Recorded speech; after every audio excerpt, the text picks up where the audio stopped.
প্রিয় দর্শক, আসসালামু আলাইকুম। চট্টগ্রামে বৈষম্য বিরোধী ছাত্রনেতার বিরুদ্ধে 2 কোটি টাকা চাঁদা দাবির অভিযোগ।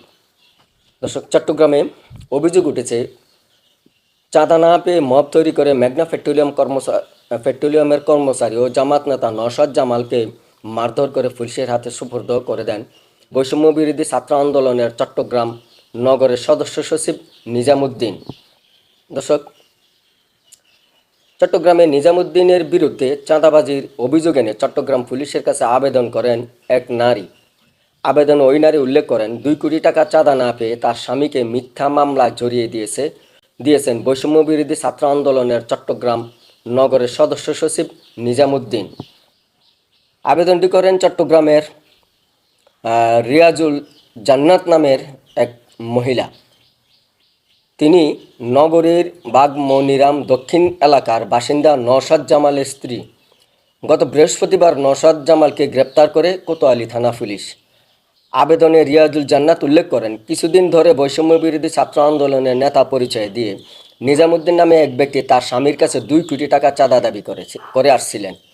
চাঁদা না পেয়ে তার স্বামীকে ফাঁসানো হয়। আবেদনের বিষয়টি জানাজানি হওয়ার পর বৈষম্য বিরোধী নেতাকে নিয়ে জনমনে নেতিবাচক প্রতিক্রিয়া সৃষ্টি হয়। এদিকে সংগঠনের কারণ দর্শানোর নোটিশ পেয়েছেন বলে জানিয়েছেন চট্টগ্রামের বৈষম্য বিরোধী নেতা নিজামুদ্দিন। তিনি বলেন, যথাসময়ে আমার জবাব কেন্দ্রে পাঠিয়ে দেব। দর্শক, এরই পরিপ্রেক্ষিতে শনিবার রাতেই বৈষম্য বিরোধী ছাত্র আন্দোলনের কেন্দ্রীয় সাংগঠনিক সম্পাদক মঈনুল ইসলাম স্বাক্ষরিত এক শোকজ নোটিশে নির্দেশনা দেওয়া হয়।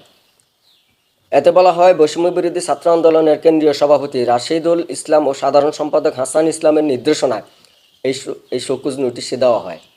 প্রিয় দর্শক, চাঁদাবাজির অভিযোগ ওঠার পরই বৈষম্য বিরোধী ছাত্র আন্দোলনের চট্টগ্রাম মহানগর শাখার সদস্য সচিব নিজামুদ্দিনের পদ সাময়িকভাবে স্থগিত করেছে কেন্দ্রীয় কমিটি। স্থায়ীভাবে কেন বহিষ্কার করা হবে না, এর ব্যাখ্যা চেয়েও তাকে কারণ দর্শানোর নোটিশ দেওয়া হয়েছে। 3 দিনের মধ্যে নিজামুদ্দিনকে নোটিশের জবাব দিতে বলা হয়েছে। দর্শক, সকলে ভালো থাকেন, সুস্থ থাকেন। আল্লাহ হাফেজ।